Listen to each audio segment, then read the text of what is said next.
Dear Pats Nation, it's just about time. Yeah, we're back. You know it's Dear Pats Nation. Nation. Yeah. It's Dear Pats Nation. Nation. Come on. Yeah, it's Dear Pats Nation. And the show starts in 3, 2, 1, go. Dear Pats Nation, happy Super Bowl Sunday. It's your boy, Toronto's Pride and Joy, Mr. Ray Rout, and of course I am with Boston's resident angry nerd, though I will say that in the text messaging back and forth between Michael and I tonight, I was actually the one getting mad. Mike was the one having a little bit of clarity. Mm-hmm. But Michael, your New England Patriots. Oh, they're my New England Patriots now? Were absolutely positively humiliated by the Seattle Seahawks tonight. Now, you and I both felt like the Seahawks could win this game. That wasn't ever a question. I was even on the other whatever show I was on this week, if anybody watched it. And I think they were getting ready for a big heated debate between myself and a Seattle Seahawks creator. And I was like, I think the Seahawks are going to win. But I did say if the Patriots were going to win, it came down to three people. It came down to Christian Barmore, Milton Williams, and Christian Gonzalez. Two of the three had phenomenal games. Yeah. The defense played absolutely elite. I guess what I should have said was, if Drake Maye and the offensive line could show up to the game and tie their shoes, the Patriots have a chance to win. Mike, early reactions. I mean, they haven't even handed out the trophy yet. I think Travion Henderson's still kicking the sidelines because he was stopped. The Patriots were humiliated and embarrassed tonight. The 14 points in the fourth quarter almost feels like garbage time. Maybe the first one wasn't. That gave me a little bit of false hope. And then the first one wasn't. The second one definitely was. And Drake Maye almost screwed up that pass too. Ramondre Stevenson actually made a phenomenal catch. Yeah. And if anybody on this Patriots team for this season deserved to score a Super Bowl touchdown, it was probably Mac Hollins and Ramondre Stevenson. So I'm happy for those two guys. But what are your early reactions to the Patriots just being annihilated? We've never seen a Patriots annihilation in the Super Bowl unless you go back to the Bears destroying us in '86. Yeah, that's a different era. Like, listen, this is like if 28-3 never happened, right? Like, my early reactions are exactly. I'm just deflated. Like, I'm not mad. Like, shtick aside, I know we always joke that I'm like the mad, angry one. Like, this game was just deflating from the get-go. It seemed like the Patriots just didn't come out with the right energy. The game plan was all messed up. The personnel groups seemed all messed up. The offensive line and the quarterback couldn't get it together. And all the while, the Patriots defense is trying to pull a truck by like a piece of dental floss, and they're managing to somehow do it for about 3/4 of the game until they're absolutely gassed. And Mike did text me during the player introductions, and he texted me and said, do the Patriots just look dead? Yeah, they did. I don't know. To me, they came out dead. I know they were trying to be like cool, calm, and collected, but I want to give it to the Patriots defense, who I know at the end of the day let up like 30 points, and people are going to look at that a little bit differently. But first of all, 14 of those points came off of Drake Maye turnovers. Yeah. But I also want to say too, like, the fact that team never packed it in, because at any point in that game, they could have looked at each other and said, it's not worth it. I mean, the plays that Christian Gonzalez was making were game saving. I texted you at some point and said, if the Patriots end up winning, he's the MVP. I don't care what anybody else does the rest of this game. So in this, we've talked about this. This is the example that a football game is a series of little things that lead up to large events, right? So Christian Gonzalez gets that interception on the goal line, and I'm not blaming him. This is just like where the game was sealed in my mind. He gets that interception. Seattle doesn't have 3 more points on the board, later on, does it lead to Drake May pressing to then throw that terrible interception? Or do they say, like, okay, we're still within 2 scores, not 3. Like, I don't have to try to get everything here. Now, like, again, this is like me playing make-believe because we're at this point, right? Like, they just played badly. We're going to dissect this for weeks, but, like, I don't want to say I'm speechless, but, like, I thought after 2 weeks of preparation, Josh McDaniels would have them more well prepared than this. And I'm not blaming him, but because at the same time, like Mike Vrabel says it all, like, it's about the players. And in this game, to me, it was about the players. I'm going to address the elephant in the room that I think a lot of Patriot fans will be concerned to touch, because we have a criticizing the quarterback problem in New England, or in Pat's Nation, I should say, as Patriots. And radio loves to do it, but as fans. Right. I will start and say the left side of the line was atrocious tonight. Atrocious. Mm-hmm. Will Campbell, since coming back from his injury, has been atrocious. The Patriots' offensive line was better when he was out. Since he's been back, he has been brutal. And he got bullied in Denver. He got bullied against Houston. He got bullied against the Chargers, and he got bullied tonight. That's and honestly, like, guys, I'm usually the one at the end of the night to, like, defend the players and be like, don't be so quick to judge. Like, you got to give him a chance. Like, listen, we get he's a rookie, and this is why some of it ultimately falls on Josh McDaniels. He they were rushing 4 at all, like, multiple times, and that left side just caved in. Like, that cannot happen. Like, I don't care if you're an all pro level tackle versus, like, it just shouldn't happen. I'm going to bring something else up now, because I completely understand that Drake May was under pressure all night. Our last show, you and I got into our first heated debate since the restart of the new show, and I said the Patriots are in the Super Bowl despite Drake May being their quarterback. Mm-hmm. Sam Darnold was under the same amount of pressure tonight, but knew when to run the ball, knew when to throw the ball. There were many moments, especially in the second half, and kind of coming into the end of the first half, where Drake May was just missing wide open receivers, not under pressure, not under anything. And I'm looking at it saying, Mike,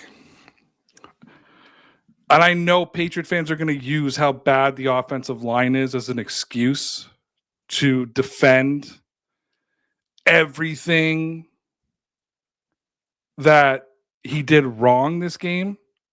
Mm-hmm. But I mean, I texted you at some point, I forget who he missed down the middle of the field, and I just wrote you, like, you have to make that throw. Like, you have to make that throw. Yeah, it's the fucking Super Bowl. Yeah. It's the fucking Super Bowl. Yeah. Like, he played this game like it was some preseason game at Foxborough High, some exhibition game that they're throwing. I don't, and again, this is one of those things where you just don't know, right, what happened. But it's like you said, that was one of those little things that was a turning point, or one of those little things that added up to be a big thing that ended up losing this game for them. Like, you make that catch, does a series of events change after that? Like, you put up 3 points in the first half. It's, you know what I mean? You're not as desperate going into the second half. There's so many things. Yeah. And you know what? I'm going to tell you how much I was being bothered by this offense. There was a play, I think at the beginning of the fourth quarter. It's when the Patriots still had a chance. It was after they scored 7. The defense forced the punt. I got some false hope. Like, okay, we could do something right before the big interception. And Drake May ran the football, and he ran it for about like 12 yards, 13 yards. and he could have taken a hit and picked up like 2-3 maybe more yards, and he slid, which was probably the right decision. But for me in that moment, I was like, that's where you got to show some grit and take that hit. That's where you got to fight for those 2 yards, 3 yards, and show this team and show your team that you have let down on multiple times today when you've had a chance to do something with them, that you're still willing to fight and claw for this game. Yeah, you know, I mean, they spoke really big this week. Will Campbell, I will fight and die to protect Drake Maye. Well, dude, you were in a coffin before the opening kickoff. Like, it was just what I saw offensively. And now let's talk about Josh McDaniels, a dude that I have been defending since the beginning of time. You know, I believe the Patriots are not in the Super Bowl if Josh McDaniels is not the offensive coordinator. And I still believe that. But I have never seen Josh McDaniels not make an adjustment until it's too late. Like, Chris Collinsworth, how many times did he say they got to start playing spread? They got to, take advantage of this 4-man rush. They got to, and it wasn't until deep into the fourth quarter that they started spreading out the offensive line or the offense a little bit. Early in the game, Ramondre Stevenson was effectively running the football, picking up 3-4 yards a run and then they just got away from it. And then all of a sudden, Travion Henderson, who's my guy, everybody knows he's my guy, who had a terrible postseason, became the primary back for the Patriots after the first quarter. Is Henderson injured? I need to know more about this. Something happened. I don't. And you and I literally texted the same thing, like in parallel twice, like run, like not just run the ball, like pound the ball, like keep Stevenson in there and pound the ball. I don't know why they got away from it. It's weird, right? Like, this is the weird, like, disjointed thing you can kind of see between like the offense and the defense. And like, I was hoping Vrabel would be able to manage gaps like this more. The score never really got away from them until kind of the end, right? And it's like, well, we're down by 6 points. Yeah, but we're still only down 1 score. So why are we trying to like get everything back in chunks? Right? And it's like, oh, well, they're stopping Stevenson behind the line. Okay, well, you're still not passing it effectively, so I'm going to try to get the 10 yards via like my best offensive player right now. I listen, I don't know why they went to Travion Henderson almost exclusively. It befuddles me. The game plan, again, in general, I'm going to repeat myself. The play calling, the personnel groups, the preparation. Like, listen, I don't know if Seattle just has, been with this coach for 2 years and decided to do the thing where they kind of like put in a whole new game plan and just threw the Patriots for a loop. Although honestly, it didn't look like that at all. I think they just went, we're better than this team, and smashed them. And I'll talk about the defense for 1 second because I wanted to interrupt you before. So we talked about how Milton Williams was doing a lot and Sam Darnold was moving. I think that was almost planned by the Seattle offensive line. Like, they knew Milton Williams was going to get through on them a couple times. And they said to him, Sam, he's going to get through here, but he's probably going to get through by himself. So just try to sidestep him. And if you can evade that initial sack, which, because he's a big interior offensive lineman, isn't that hard to do. It's not easy, but it's not, you don't have guys swarming you on the flanks. They were just like, deal with it, take a sidestep and throw the ball.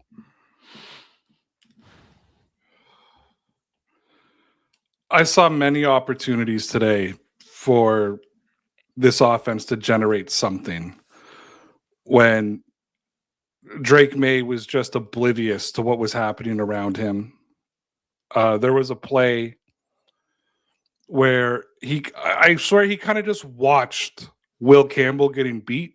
Like, he just watched him getting bowled over, and he just stood there and kind of like, and it's like, dude, there's an open seam right in front of you. Take it, like, run. It's like he seemed. I know the Patriots want him to be a pocket quarterback. I get that. We've had that discussion. Yeah, they don't want him to be Cam Newton, but you got to put a little bit of Josh Allen in there as well. Like, you have the legs to do it. I don't understand. In Denver, it was his legs that saved the game for the Patriots. Where's the kid that calls an audible mid-play and pulls the ball away and takes a run that he's not supposed to take. Yeah, it looked like he tried to twice, and it was just swarmed. Like it was. Listen, I'll be honest with you. I thought and we probably should have talked about this, but like this is how I envisioned the Patriots keeping up and maybe getting ahead in this game. Was the first half of the Buffalo game, not score wise, because I think they took Buffalo for a full loop, but like surprising the opposing defense with how much they were willing to use Drake's legs, and there was just none of it. There was none of it. And I think, yeah, they had a spy on Maye. You could see it because multiple times there were gaps in the offensive line and there was just a guy sitting in the hole. Like he wasn't going for Maye, he was waiting for him. And one of the last, I think it was the fumble. Yeah, it was the strip fumble. They left the hole open for him to go through because they knew what they wanted to do. So this is the thing about Drake. He has trouble holding on to the football, and teams have clearly seen this as well, and they're planning for it. And they're saying, we're going to bait him. And I had to put that in there. And I don't want to beat up on the kid because no. I'm not stupid. I recognize completely that he was under just immense pressure. Right. He took, yes, and to McChicken's point, he took 7 sacks. I think 4.5, 5 of those were not his fault. 2 of them, I think, were right on Drake Maye. Yeah. But it's another 2 fumbles. Yeah. Like, it's another 3 turnover game. And really, he should have been picked off 2 plays before that when he threw into triple coverage on Mac Hollins, as if he was throwing a Gronkowski or Randy Moss who could go up there and just beat all those guys. Like, Mac Hollins, listen, dude's a fight it, contested ball catcher, but he's not winning a 3-on-1 battle. And really, they're lucky that he kind of played defensive there and got that ball on the ground. He ended up playing defensive back on that. And there was another great play by Austin Hooper, who, by the way, got missed wide open twice in this game. But there was a great play where Drake Maye kind of just like threw the ball in the air, and it looked really weird. And Austin Hooper came back and did some weird, and it didn't get picked up on the broadcast, but I thought that was a huge play. And like Austin Hooper like jumped in the air and turned around and whacked the ball out of bounds. Like you could see it was a pure play, like get the ball out of bounds and don't give this a chance to be picked off, because it was a Seattle. I don't think you could clearly see actually how close the Seattle defender was coming in who could have picked off that football. Here's the thing though, Mike, and I texted this to you, and I think this is something that every Patriots fan has to live with now. Did we have a lot of hope going into this game? I think there was a lot of Patriot fans who had inflated hope that we saw on X and different social media sites who thought they were just going to come and destroy this team. I want to go back to, I think it was week 16 that both you and I said it and you agreed. I said, by the way, I don't care what anybody says, Seattle's winning the Super Bowl. Like I said that before the season started. So, and I'm not saying that to, I told you so. I'm just saying, I think there was a lot of people in our fan base who didn't actually respect how good Seattle really was. Like this team, you think that the Patriots overachieved? Seattle probably overachieved more than the Patriots did this season. Well, I don't even know if it's overachieving with Seattle or people don't pay attention to Seattle, because Seattle's like in their own weird little bubble in like, playing in the toughest in the toughest division in football. Yeah, which is weird, but it's like it's one of those markets where like the Seattle fans pay attention to Seattle, and like that's it. It's weird. Yeah, I mean, I agreed with you a couple weeks ago. I didn't pull back from my pick this week. Like, yes, did I want the Patriots to win? Yes, but people always confuse that with me thinking they're gonna win and me being a hater. Like, no, I'm not. Like, I'm trying to not be a homer, because when we listen, we don't do super in-depth analysis here. We're not gonna bust out like, the Belichick, writing down the X's and O's and the plays for you. But you and I also comment privately to each other about other content creators that some we know personally and some we just know from the outside who are complete homers, and it drives us crazy.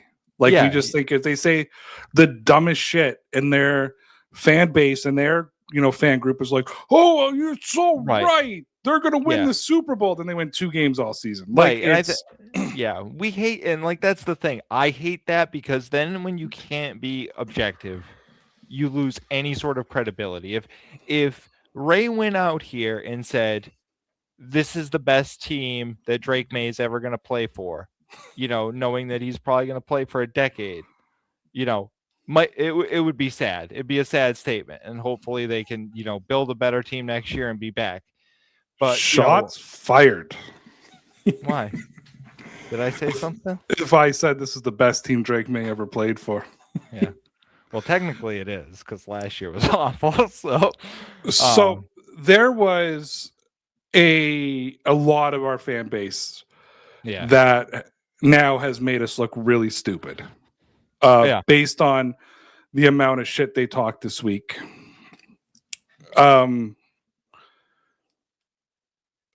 It's one thing to be a fan. Okay, you want to talk about a hype up fan who didn't embarrass us? Shout out to Master at Work. Yeah. Back on the scene, puts out a huge trailer. 17,000 views on his first video back and counting. Last time I checked. Congratulations. No, honestly, that's our boy. Yeah. Good for him. I think I've been harassing him all year that we need you back and we need you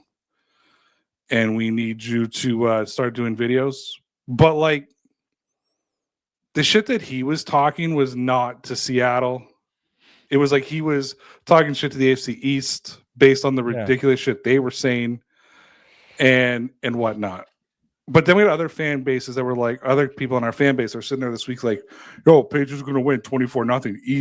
Easy. Like the Seattle team is nothing. Who's Sam Darnold? Like Sam Darnold's just won a Super Bowl. And you know what happened to me like 15 minutes ago is I was kind of watching them like trying to claw. I'm like, they look like the Chargers right now. They look like they have no offensive line. Like Drake May was just out there getting pummeled like he was Justin Herbert. And I don't think if you polled any Patriots fan 6 weeks ago, so what would they have been at that point? They would have been in the playoffs. They would have been like 12 and whatever. Yeah. Okay.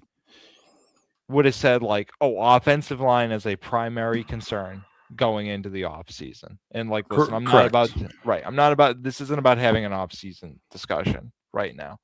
But we said this 2 weeks ago and the week before in the playoff games. You're starting to see that the Patriots are overachieving. And they're winning, but they're very clearly overachieving because the offensive line is getting bullied, the receivers aren't getting open, and the defense is keeping them in games. And when you're not playing complementary football, it's eventually going to catch up to you. That's why, again, I wasn't hating.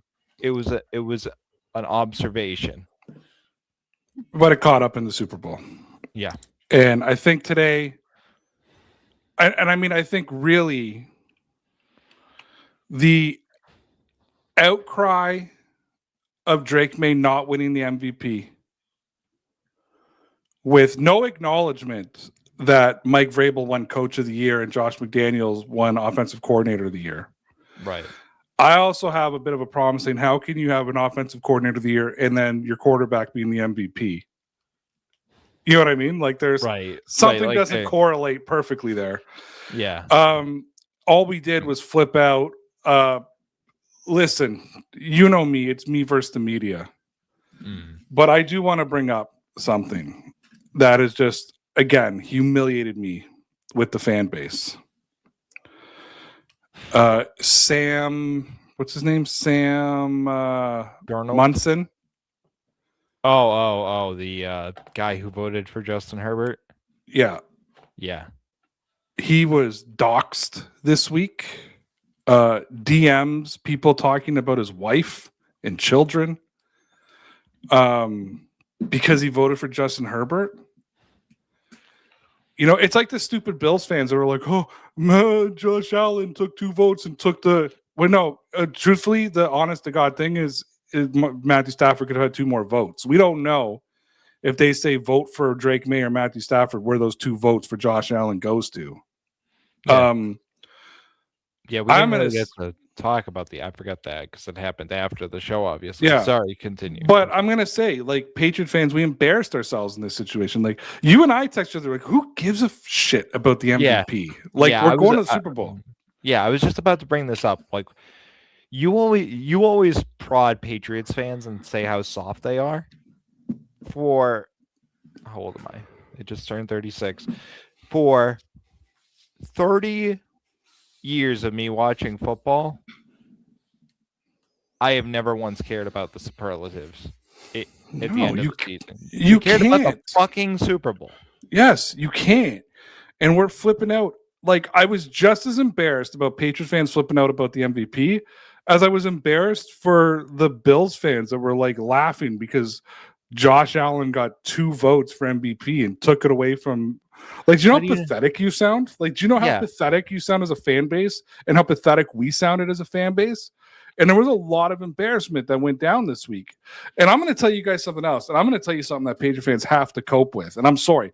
I'm saying this because for a lot of you, including 36-year-old Mike, because just being 4 years older than you, it's 4 more years of football that I've watched. Right. Like, and I made the point to say, like, you're not engaged in it when you're really young. Like, they put you in the jersey and you don't understand. Correct. You know what? But I'm going to give you guys something that you may not be able to cope with. This may be Drake May's only Super Bowl. Yeah. This isn't Tom Brady and Bill Belichick. And he's not Patrick Mahomes.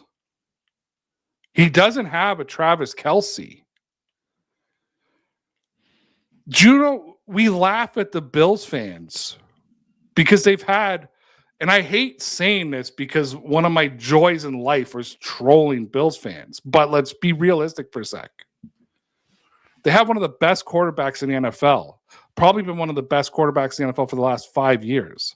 They kind of sniffed maybe a Super Bowl with the 13-second game.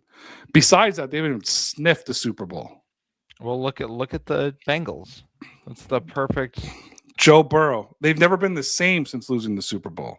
No, and that's Cam Newton and the Panthers went to 1 Super Bowl. Drew Brees went to 1 Super Bowl.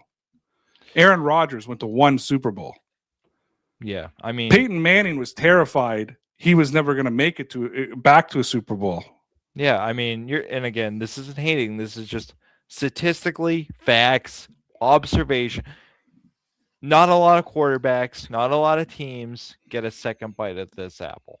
That's what makes the Patriots and what they did for 20 years so special. That's what makes the Kansas City Chiefs special. You know, the way they performed is disappointing. It's just, you can't. You use the great phrase. They came out like it was a preseason game, and I'm just gonna say it. I think Mike Vrabel punted on 4th down 1 too many times. It's 4th and 2. I understand your defense has been playing lights out, but Sam Darnold didn't cough up the ball all night. You were trying to get him to see ghosts all night long when your quarterback was the one seeing ghosts. Yeah.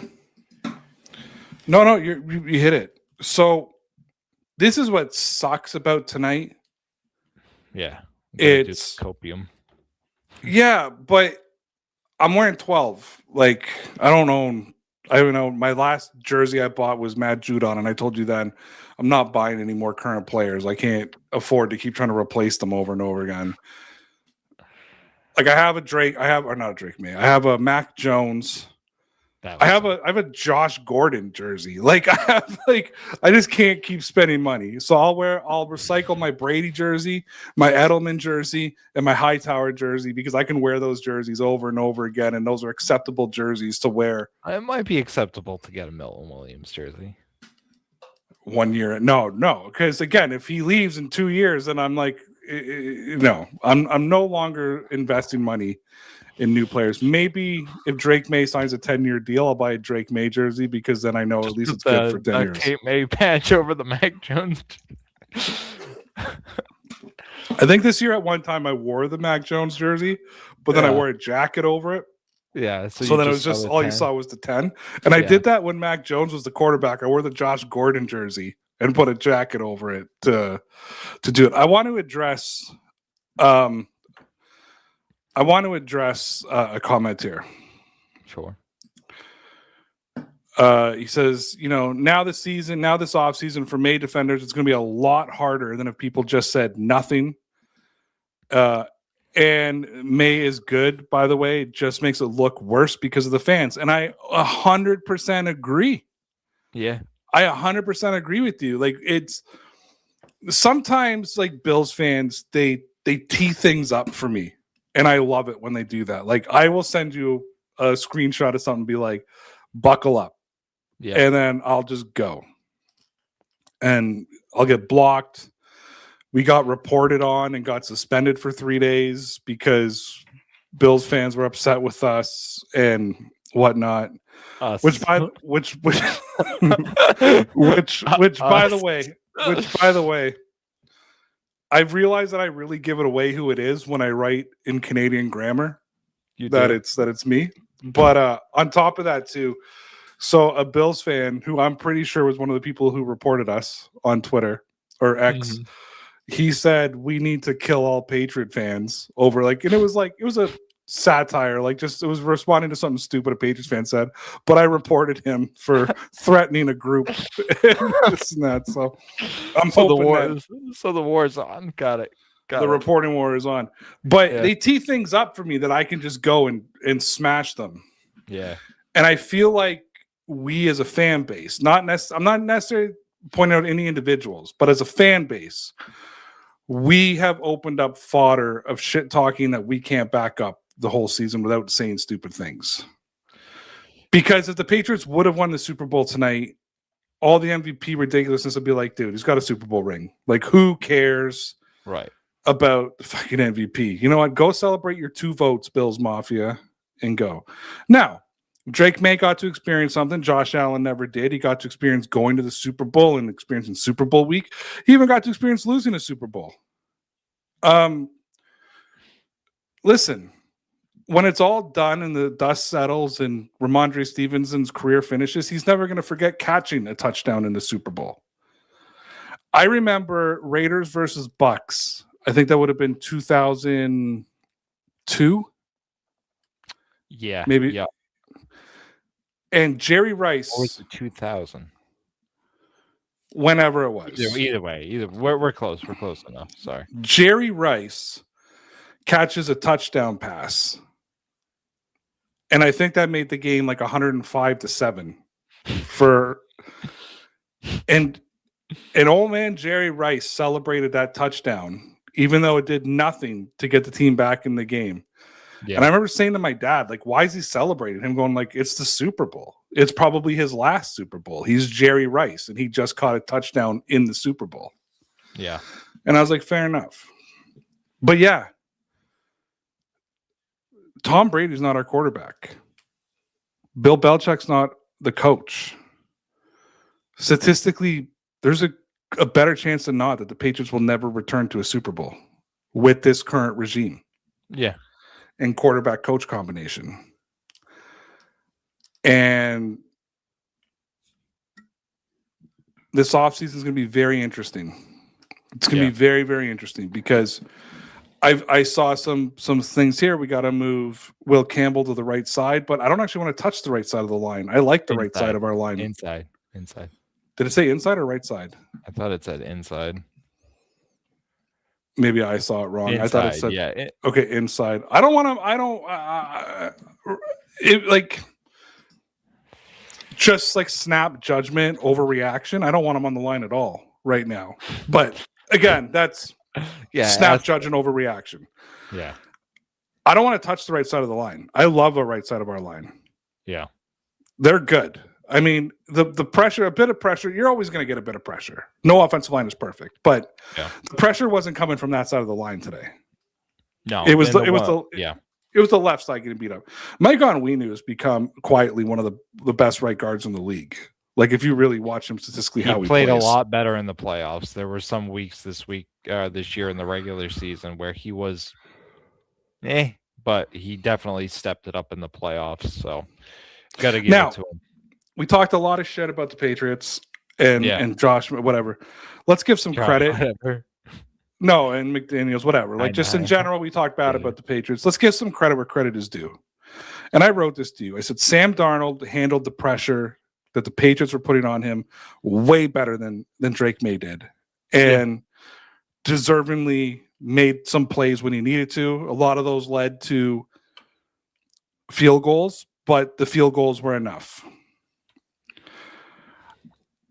I want to give that Seattle coaching staff all the credit in the world. Mike McDonald, just an absolute brilliant game plan. Calls the defense, killed Josh McDaniels today, like destroyed him in the head-to-head matchup. When it came to the two quarterbacks dueling, Sam Darnold completely outdueled Drake Maye.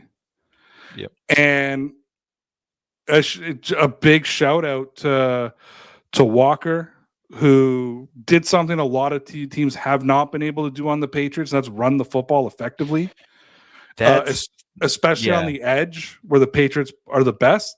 And they could not set an edge tonight. They could not build the wall, and they got destroyed on the edge. And a shout out to him. And then just a shout out to that entire Seahawks defense, who I must have said over and over and over again, either on Twitter or on our show last week or our show the week before, that Seattle defense is no joke, and they are no joke. Yeah, I think, I'm going to give credit to Sam Darnold. He's going to dispel a lot of that crap that surrounds him, obviously, with this. But he's been through this meat grinder before, too. So I think it meant more to him. And I think that if I was going to take one, like ray of sunshine on a cloudy day type of thing out of this for the Patriots fans, is hopefully this motivates Drake Maye to elevate himself, because in the toughest of spots, we see him trying to play hero ball, big play hunts, his feet get happy. Hopefully he uses this as the type of motivation that Brady used to double down and get better and kind of get back to center. And listen, I said Brady in there. I shouldn't have. Listen, Drake Maye is a second-year quarterback. He has fundamental skills that he still needs to refine, right? So, he will get better. But to Ray's point, do we know if the team around him is going to necessarily be better? And, Kenneth Walker, listen, man, that's, I think that's kind of what they envisioned for Travion Henderson, is hoping that he bounces off the tackles like that, and he doesn't do that. That is a really impressive skill, that patient running, where he kind of just waits, goes, or bounces off a guy, turns his back, and finds space. And listen, we like Trey. He's your guy. He's an Ohio State guy. That dude has an issue some days where he's a smaller guy that just runs into contact. That's another person that I hope can really find it, going into next season. So, yeah. Congratulations to the Bills Mafia. I'm just switching through Twitter right now, who are just celebrating this Patriots loss like they won the Super Bowl. I was going to say the Bills won the Super Bowl. Yeah. Congratulations. Hang your banner. Change your team logo to green and whatever. Can I say something? I wasn't going to bring this up tonight, but it'll be irrelevant by the time we talk next week. Yeah.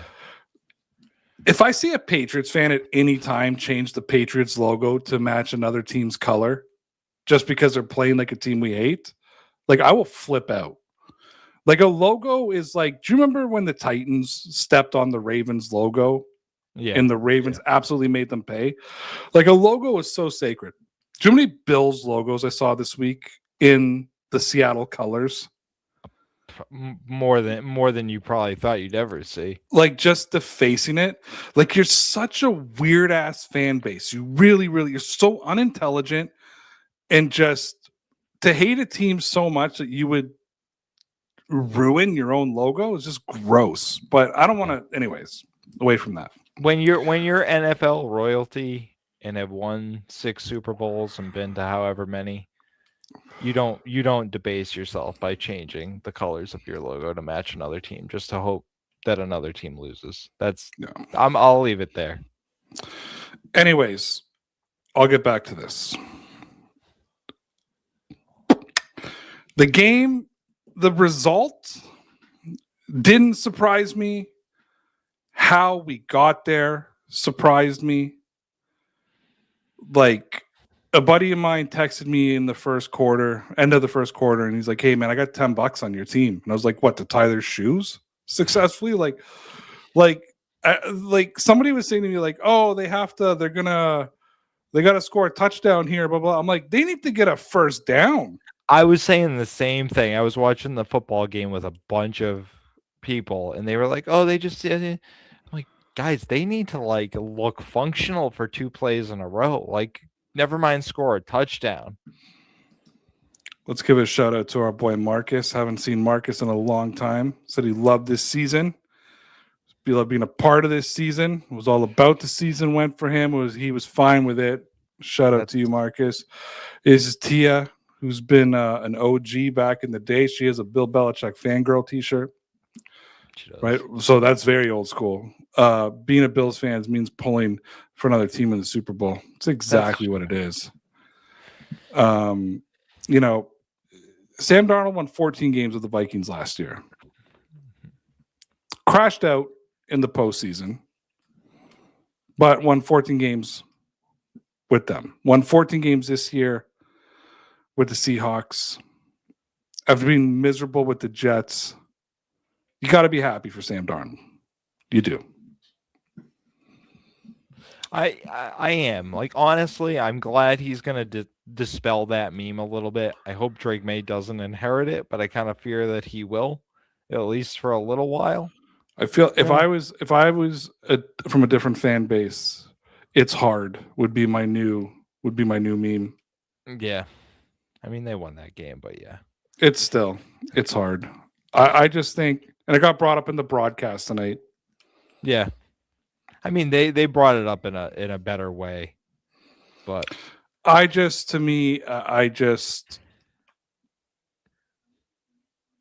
saw no fight from the offense tonight, and I think that's what got me. The defense never stopped fighting.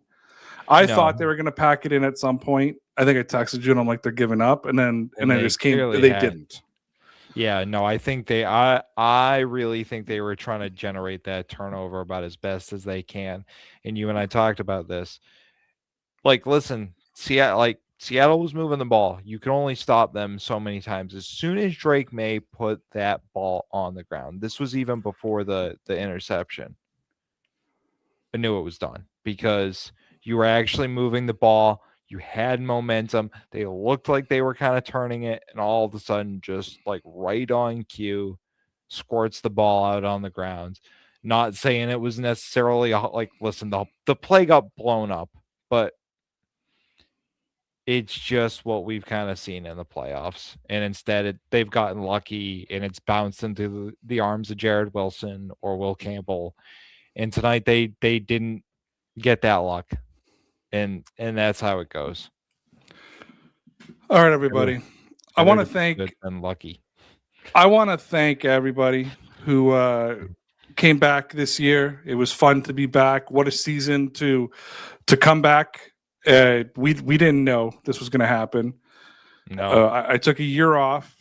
Probably took the best year off. I did miss the drafting of Drake May and being able to react to all that, but came back this year, said the Patriots were going to win 8 games, but was ready to come back and give this a shot. This New England Patriots team made doing this fun again. And all of you coming in made this fun again. And especially, I'd say the last 4 or 5 weeks, we've had a lot of the OGs coming back in the chat and finding us, and even some of our old trolls coming back and finding us. And based on the DMs that I'm getting, I know that definitely some of the old trolls know that we're back talking about football again. Good. big shout out again to our boy Master at Work. If you haven't went and saw his videos, of course, at this point, I guess it means nothing. It was all hype videos. I really wish, I'm sure he would have came up with something fun if the Patriots did win the Super Bowl. But love that he is back. Make sure you go check out his stuff. I mean, we probably need his shout out more than he needs ours right now. But Tyson and I have a history, man. We had a thing that wasn't good, and then we were kind of good, and then we were really good, and then we both kind of quit around the same time. Like I think I quit, maybe like a couple months later he quit, and I know he went through some health stuff and had to get a major heart surgery and whatever, but he pulled through, which was fantastic, and he was public about that. So I think I'm still a member on his Patreon, so I get to go in and see his stuff. But no, I really, really, really do appreciate y'all. Chivalrous Trickster, also known as Joe, like the OG of this channel. I had to read that. Go back up. Okay. It says, I agree with pretty much everything you and Mike have said after the Super Bowl. You two have a good night. Joe, you have a good night too, buddy. One of the best voices, by the way. It's he did some voiceover stuff. Like he's got like that radio voiceover. Like, nice. Yeah, I'm jealous of his voice. Anyways, just thank you to all of you. Thank you to all of you who came back and made this year fun. It was a fun year of football. Mike, thank you for sort of for a good 14 months just kept kind of poking at me here and there about like oh, we should maybe jump on a podcast, or oh, if we got a podcast going again, or oh, it'd be cool if we did a podcast, and kind of be back. Kind of, kept the juices going. Thank you to Connor Carney, who kind of sparked the whole idea. I know he never did a show and went MIA and won't return my texts, but I want to thank him for sparking the idea to get the band back together. I think it would have been fun to have him here, but it was nice being old school with Mike as well. Yeah. And guys, we'll be back next Monday, starting our off-season program. And I guess the first thing we'll be doing is talking about free agency and what's left, and what we want to look at, who we got to re-sign. I'm sure we'll have lots to talk about and decipher. We are really getting into the boring part of broadcasting now. And I've asked Mike to please come up with some content, so it'll be fun to see him. He can see the pain of coming up with content in post Super Bowl. So we'll be back next Monday. Then I'll be off for a week, and then we'll be back the following Monday, and we'll just keep going from there. Connor probably forgot his login or lost his phone or something. Probably, Tia. Probably. We'll try. We're gonna try to find him this summer. We're gonna try to find him. He's lost somewhere, but we'll get him eventually. We'll never forget about Marcus Hanna. We got you, Marcus. Francisco. Yeah. Couple pieces away. Looking forward to the draft of free agency. I am too. I guess now is a good time to make our major announcement. Mike and I never spoke about this, but I'm sure he'll be on board. I think we should host a night one draft party. Mike, what do you think? You think so? I think we should. We will open it up to a first come, first serve. We'll just drop it right in the chat, and you can come hang out with the night for us. So we will be having a draft night party, assuming that I don't got something else going on. Yeah, it's that's, I'm gonna be honest, even for me, it's like that's wait until 31 is a tough thing to commit to, because we'll be Chris says the Pats are having a good season. Gave me a break from watching the Leafs. I'm so grateful for the ride. And listen, you want to talk about a fan base?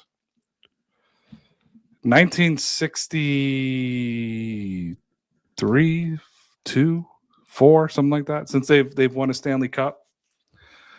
As everybody knows, I'm from the 416. I'm not a hockey fan, but I love laughing at Leafs fans.